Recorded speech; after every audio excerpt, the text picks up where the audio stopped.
اعوذ باللہ من الشیطان الرجیم بسم اللہ الرحمن الرحیم۔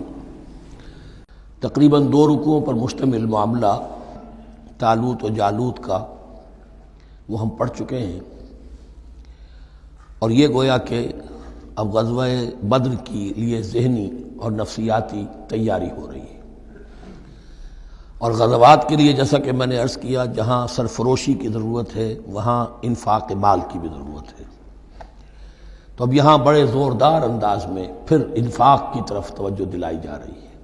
وہی 4 ڈوریاں ذہن میں رکھیے، انفاق اللہ کی راہ میں یعنی جہاد بالمال، قتال جہاد بالنفس کی آخری شکل، اور شریعت میں عبادات اور معاملات، یہ 4 ڈوریاں گتھی ہوئی ہیں ان 22 رکوعوں کے اندر، جن پر دوسرا نصف جو ہے سورہ بقرہ کا مشتمل ہے۔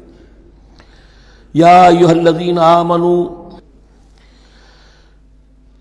انفقوا مما رزقناکم من قبل ان یأتی یوم لا بیع فیہ ولا خلۃ ولا شفاعۃ، اہل ایمان خرچ کر دو ان چیزوں میں سے کہ جو اللہ نے تمہیں دی ہیں، اس سے پہلے کہ وہ دن آ دھمکے جس دن نہ کوئی خرید و فروخت ہوگی، نہ کوئی دوستی کام آئے گی، نہ کوئی شفاعت مفید ہوگی۔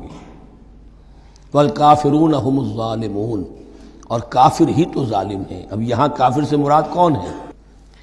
کافر اصطلاحی نہیں، کافر معنوی، جو اللہ کے اس حکم انفاق کی تعمیل نہیں کرتا، دیکھتا ہے کہ دین مغلوب ہے، اس کو غالب کرنے کی جد و جہد ہو رہی ہے، اس کی کچھ تقاضے ہیں، مالی ضرورتیں ہیں اس کی، اور اللہ نے اسے قدرت دی ہے، اس میں خرچ کر سکتا ہے اور نہیں کرتا، وہ ہے اصل کافر۔ اس کے بعد وہ آیت آ رہی ہے جو قرآن حکیم کی عظیم ترین آیت ہے، حضور فرمان نبوی صلی اللہ علیہ وسلم، آیت الکرسی۔ اس کا تو نام بھی چونکہ معروف ہے، میں نے جو آپ کو بڑے بڑے حکمت کے موتی اور بڑے بڑے پھول آپ کو گنوائے ہیں، آیت الآیات، آیت البر، آیت الاختلاف، اور اب یہ ہے آیت الکرسی، توحید کے عظیم ترین خزانوں میں سے ہے۔ ہی سیدۃ آیات القرآن، حضور نے فرمایا یہ تمام آیات قرآنی کی سردار ہے۔ جس طریقے سے آیہ بر اور سورۃ العصر میں ایک نسبت ہے کہ ہدایت اور نجات کی شرائط ساری کی ساری ایک چھوٹی سی صورت میں اللہ نے جمع کر دی، والعصر ان الانسان لفی خسر الا الذین آمنوا وعملوا الصالحات وتواصوا بالحق وتواصوا بالصبر، لیکن اس کی تفصیل ایک آیت میں آئی، وہ آیت البر ہے۔ چنانچہ جو منتخب نصاب ہم نے مرتب کیا ہے دعوت قرآن کے لیے، میں پہلا درس سورۃ العصر کا ہے اور دوسرا درس آیت البر کا ہے۔ جو نسبت سورۃ العصر میں ہے کہ وہ سورت ہے، یہ آیت ہے، لیکن اس آیت میں کئی سورتیں نکل سکتی ہیں حجم کے اعتبار سے سورۃ العصر کے برابر۔ یہی نسبت ہے سورہ اخلاص میں، 4 آیتیں، توحید کا عظیم ترین خزانہ، اور یہ آیت الکرسی، یہ آیت ہے سورہ اخلاص، اس میں 4 بن جائیں گی حجم کے اعتبار سے، لیکن اسے حضور نے ثلث قرآن قرار دیا ہے، توحید کے موضوع پر جامع ترین سورۃ الاخلاص، لیکن توحید اور خاص طور پر توحید فی الصفات کے موضوع پر عظیم ترین آیت یہ آیت الکرسی ہے۔ اللہ لا الہ الا ہو، اللہ وہ معبود برحق ہے جس کے سوا کوئی الہ نہیں، بڑا کیٹیگوریکل۔ الحی القیوم، وہ زندہ ہے از خود اور با خود، اس کی زندگی مستعار نہیں ہے۔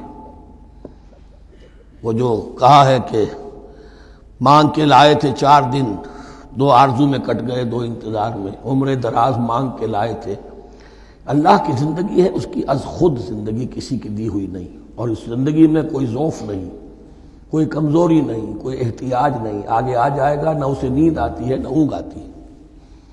قیوم، خود اپنی جگہ وہ زندہ جاوید ہستی ہے، اور باقی ہر شے کا وجود اس کے حکم سے قائم ہے، کوئی شے قائم نہیں ہے بغیر اس کے اذن کے۔ تو گویا کہ احد اور الصمد، اللہ اپنی جگہ احد، لیکن باقی پوری کائنات کے لیے صمد ہے، جو سورہ اخلاص میں 2 الفاظ آئے ہیں، قل هو اللہ احد اللہ الصمد، اللہ حی ہے اور قیوم ہے۔ لا تأخذہ سنۃ ولا نوم، اس پر غالب نہیں ہو سکتی نہ نیند نہ اونگ، لہو ما فی السماوات و ما فی الارض، آسمانوں اور زمین میں جو کچھ ہے اسی کا ہے، ملکیت تامہ، ملکیت حقیقی اس کی ہے۔ من ذا الذی یشفع عندہ الا باذنہ، کون ہے وہ جو شفاعت کر سکے اس کے پاس مگر اس کی اجازت سے۔ اب یہ مقام آیا ہے سورہ بقرہ میں پہلی مرتبہ، 3 مرتبہ کیٹیگوریکل ڈینائل کے بعد، کوئی شفاعت نہیں، کوئی شفاعت نہیں، کوئی شفاعت نہیں۔ یہاں بھی جو انداز ہے بہت ہی جلالی انداز ہے، منزل الذی، کس کی یہ حیثیت ہے، کس کا یہ مقام ہے، کس کو یہ زور حاصل ہے کہ وہ اپنے اختیار کے بل پر، جو اپنی حیثیت کی بنیاد پر شفاعت کر سکے؟ ہاں، جس کے لیے اللہ اجازت دے دے۔ استثناء کے ساتھ شفاعت کا یہاں پر پہلی مرتبہ آیا، ورنہ سورہ بقرہ کے 6 رکوع کی دوسری آیت وَاتَّقُوا يَوْمًا لَا تَجْزِي نَفْسٌ عَن نَفْسٍ شَيْئًا وَلَا يُقْبَلُ مِنْهَا شَفَاعَةٌ وَلَا يُؤْخَذُ مِنْهَا عَدْلٌ وَلَا هُمْ يُنصَرُونَ۔ 15ویں رکوع کی دوسری آیت وَاتَّقُوا يَوْمًا لَا تَجْزِي نَفْسٌ عَن نَفْسٍ شَيْئًا وَلَا يُقْبَلُ مِنْهَا عَدْلٌ وَلَا تَنفَعُهَا شَفَاعَةٌ وَلَا هُمْ يُنصَرُونَ۔ اور اب اس سے پہلے کی آیت میں آ چکا ہے وَلَا شَفَاعَةٌ، کوئی شفاعت مفید نہیں ہوگی، لیکن یہ کہ اس میں ایک استثناء ہے۔ اب یہ ذرا باریک مسئلہ ہے کہ شفاعت حقہ کیا ہے، شفاعت باطلہ کیا ہے، تو دورہ ترجمہ قرآن میں اتنی تفاصیل کے ساتھ بحث نہیں کی جا سکتی، وہ ایک علیحدہ موضوع ہے۔ حال ہی میں نے اس پر اپنے درس ریکارڈ کرا دیے ہیں۔ یعلم ما بین ایدیہم وما خلفہم، وہ جانتا ہے جو کچھ ان کے سامنے اور جو اس کو پیچھے ہے۔